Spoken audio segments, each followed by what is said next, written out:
دوای 10 ڕۆژ کۆتایی بە پێنجەمین پێشنگای نێودەوڵەتی سلێمانی بۆ کتێب هات.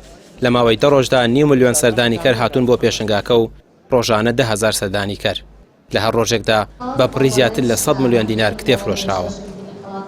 ئەم ساڵ زۆرترین سەردانیکارمان هەبووە بە جۆرێک کە سەردانیکارانمان بۆ ئەم ساڵ بەتێکڕا نزیک بووەتەوە لە 9 ملیۆن سەردانیکار، 500,000 سەردانیکار.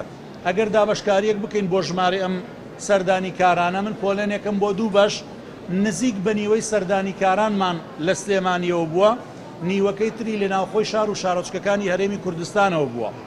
زۆربەی هەرە زۆری سەردانیکارانی پێشانگای کتێب لە سلێمانی گەنجن. ئاماری فرۆشەکانمان ئاماری زۆر دڵخۆشکردن.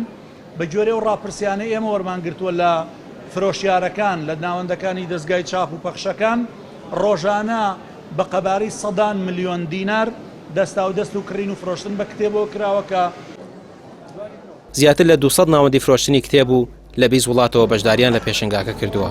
بەپێی بەدواداچوونەکانی پەیام و پرسیارکردن لە ناوەندەکان، کتێبی ئاینی و ڕۆمانی ئەدەبی ئاینی پرفرۆشترین کتێب بوون.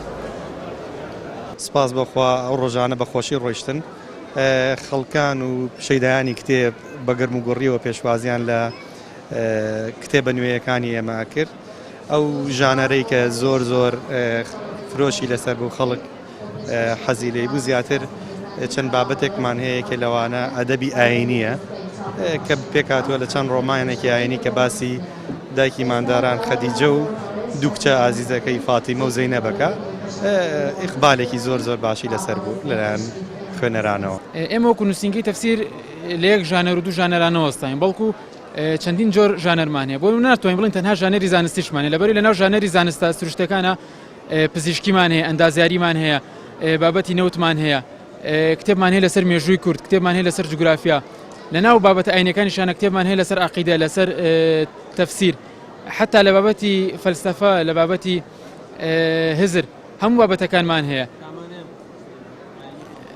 بێگومان بابەتی تەفسیر و بابەتی ئاینی خوێنەرێکی زیاتریان هەیە، بۆ پێی کە خوێنەرانی ئێستا حەزیان زیاتر بۆ بابەتەیە.